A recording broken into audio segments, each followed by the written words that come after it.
แบบแกไม่ทั้งปลายนั่นแหละแบบดื้อด้านนั่นแหละผู้ใดเว้าก็บ่ฟังนั่นแหละนกน้อยบ่จักตังนั่นแหละอย่ากระเบิ้งเด้ส่วนตัวมาบ่พอเท่าใดนะถือเขาล่อไปแทงน่ะเจ้าก็คิดเอาบ่เป็นซ้ำเติมกันเด้อเฮาบอกมันก็บ่ฟังเฮาว่าหวังดีมันก็บ่เอาสิเอามาเทียบหยังแล้วพวกเจ้าสิมาเทียบโจเซฟกับลุงพวกเจ้าอยากฟังโจเซฟรุ่นเดียวกันพวกเจ้าอยากฟังก็ฟังพวกเจ้าก็เห็นติสิตายย้อนอีมวยเพราะเพียงอีมวยเนี่ยก็สิตายย้อนมันน่ะสิตายย้อนหอยมันน่ะมันเอาหอยมันมาล่อน่ะพวกเจ้าสิมายั่วให้ลุงเว้าอีหยังว่าเดี๋ยวนี้น่ะ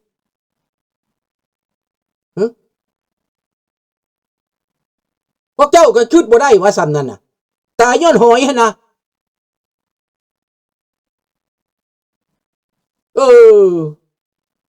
ค่อยกำลังงึดความคิดของคนลาวนี่น่ะ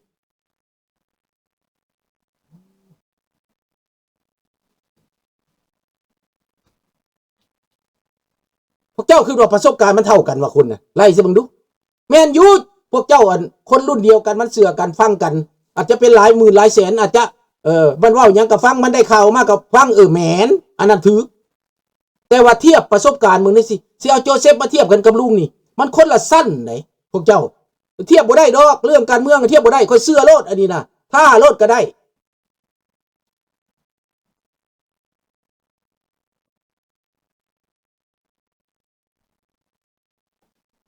ผมจำคำสำนวนของอดิศรเพียงกีด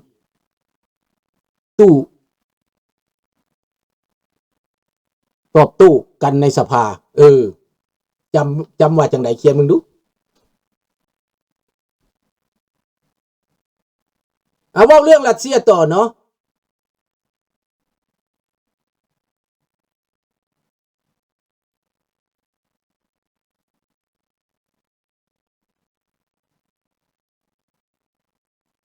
กับความประสบการณ์สิเป็นองค์กรยังกะอย่านะประสบการณ์เจ้าบ่มีประสบการณ์เจ้าแตกแตกสิบอกให้อันนี้สำคัญเด้เจ้าสิเข้าใจก็เข้าใจคอยดีจริงใจเฮ็ดให้เพื่อพวกเจ้าอยู่แล้วนะเฮ็ดให้พวกลูกพวกหลานเกิดมารู้ซอยเด้ลูกข่อยมันอยู่ในต่างประเทศเบิดแล้วบ่ได้มีปัญหาหยังหลานข่อยอาจจะอยู่ลาวก็เวรกรรมของเขาข่อยก็ซอยเขาได้ที่ซอยนั่นแหละและซอยคนลาวทั้งประเทศให้มันมีประชาธิปไตยนี่นะเด้อเอาต่อเรื่องรัสเซียพวกเจ้าอยากฟังบ่เกี่ยว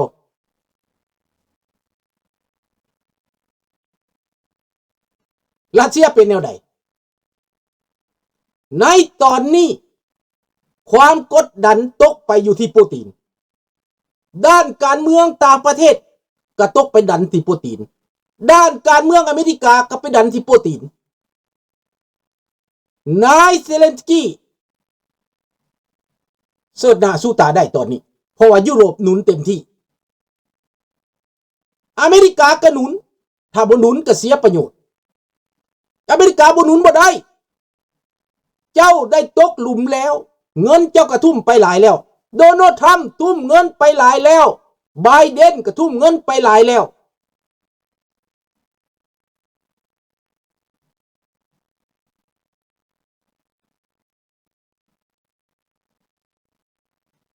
ดังนั้นในเมื่อเจ้าทุ่มเงินไปหลายแล้วเจ้าจำเป็นจะต้องจำเป็นจะต้องได้เดินต่อได้สนับสนุนไปจนตลอดรอดฟังเพราะว่าเจ้าได้เซ็นกับเซเลนสกี้ไปแล้วเรื่องหยัง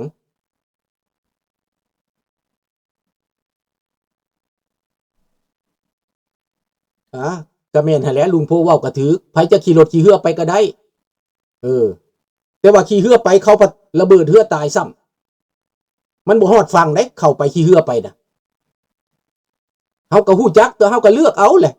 ขี่เรือไปขึ้นฝั่งมาเขาซับรถสิเอาบ่ขี่รถไปเขาก็วางระเบิดใส่รถสิเอาบ่เจ้าก็เลือกเอาแหละทางใดปลอดภัยเนาะแม่นเจ้าเป็นคนเลือกเขาแทรกแซงมามั่งเจ้าอยู่แล้วเจ้าอย่าเลือกใครก็เลือกแม่นc'est ton choix it's your choice เป็นทางเลือกของเจ้าเนาะให้เข้าใจเด้อลุงบ่จะบ่ไปเว้าไผอีกเท่านั้นแหละจบอธิบายพอแล้วและแจ้งแล้วเคลียร์ปันหยังแล้วปันเตาเอ็นพุ่นนะคันคนฉลาดนี่เขาจะบ่เกี่ยวมาอีกเขาจะไปเลยนะว่าเท่านั้นแหละคันฉลาดแล้วไปเลยดังนั้นสบายดีระนี่ดังนั้นพี่น้องในเมื่อรัสเซียตกคุมขมับแล้วตอนนี้อเมริกาสมวกับล้ำก็ว่าได้1เซเนเตอร์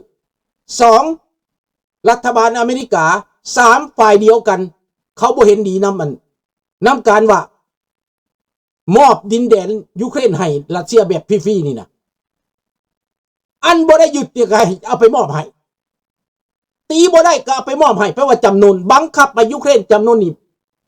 ผู้ใดก็ห้ามบ่ได้ It's not acceptable ยอมรับบ่ได้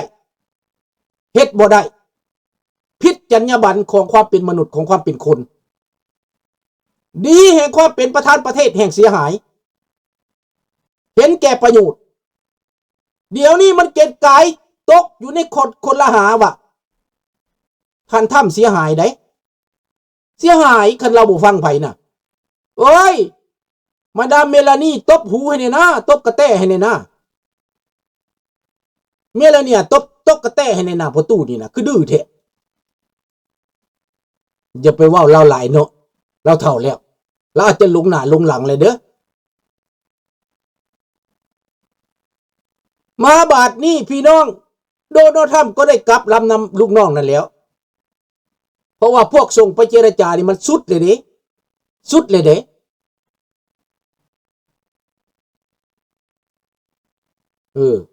ทั้งหมดนี่มันสุดแล้วดังนั้นพี่น้องบ่แม่นเรื่องอเมริกาเด้อแม่นเรื่องโดนัลด์ทรัมป์ปีนไปปีนมาเองจุดยืนบ่มั่นคงเป็นประธานาธิบดีอำนาจล้นฟ้าแต่พลิกล็อกอยู่ตลอดเวลานั้นเสียหาย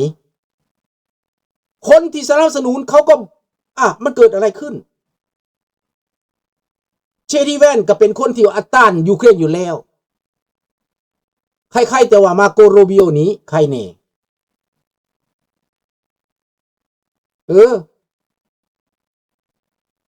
นั่นพี่น้องในเมื่อความกดดันมันมาแบบนี้แล้วเขาจึงตัดสินใจเอาข้อ24นั้นที่ยุโรปเสนอมานั้นเป็นเรื่องเป็นร่างเป็นแกนเป็นหลักลดลง4ข้อหลายเงื่อนไขดินแดนก็ต้องเจรจากันไปบ่มอบให้ผู้ใดทหารต้องถอนออกหมดรัสเซียบ่อยากถอนนี่ต้องถอน2-3แขวงนั่นที่ว่าเจ้าว่ามันเป็นปัญหานั้นหมายก็ว่ารัสเซียก็บ่ให้อยู่ยูเครนก็บ่ให้อยู่ให้นานาชาติให้สหประชาชาติให้สากลเข้าไปเบิ่ง OSCE กรมการสากลเข้าไปปกครองหลังจากนั้น4 ปี5 ปีสร้างขึ้นมาจังคอยรีเฟเรนดัมโดยบ่ให้มีรัสเซียมาคุ้มครองโดยบ่ให้มียูเครนเข้ามาแทรกแซงให้ประชาชนเลือกเอง4แคว้นนั่นน่ะเลือกเองแน่นอนเขาก็เลือกเป็นออโตโนมีคันออโตโนมีผู้ใดสิมาซอยเจ้ามันก็สิเป็นแบบประเทศโกคาเซียนแบบ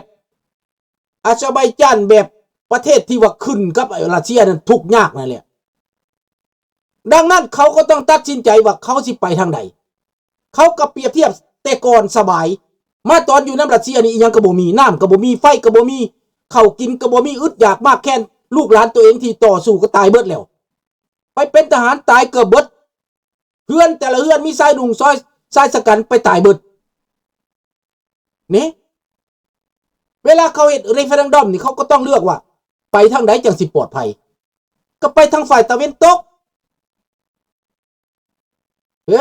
ไปเลือกยุโรปเลือกอเมริกาเลือกประชาธิปไตยเขาก็สิไปทางนั้นดังนั้นรัสเซียตีนเต่าตกสลามแล้วบ่รับก็บ่ได้บ่ไปบ่ยุดก็บ่เป็นบาดนี้นะเสี่ยวถ้ำนี้มาเป็นเครื่องมือก็บ่ได้อีกแล้วบาดนี้มันเป็นแบบนี้เท่าถ้ำนี้ก็จำเป็นเดินตามทิมไปเจรจานั่นแหละถ้าบ่ซั่นก็สิถูก impeachment ถ้าบ่ทันก็สิถูกปัญหา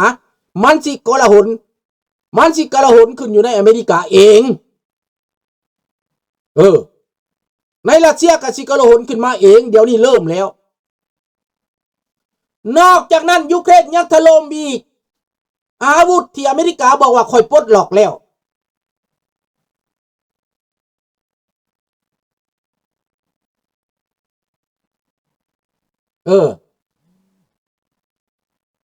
ปลดล็อกแล้วเจ้าอย่างยิงไปก็ยิงโลดยูเครนก็ใส่แล้วบัดนี้นะแล้วพร้อมโดยโดรนตัวเองที่บินไปถล่มได้ฟลามิงโกบอกโอ้ยหลายแนวบินก็ไปถล่มว่าสันโอ้ยผิดพเนพนาศพังพินาศไฟใหม่มืดมนมดโรงไฟฟ้ามืดตึ๊บอยู่ในรัสเซียกลายเป็นเมืองมืดแบล็คเก้าแล้วพี่น้องเอ้ย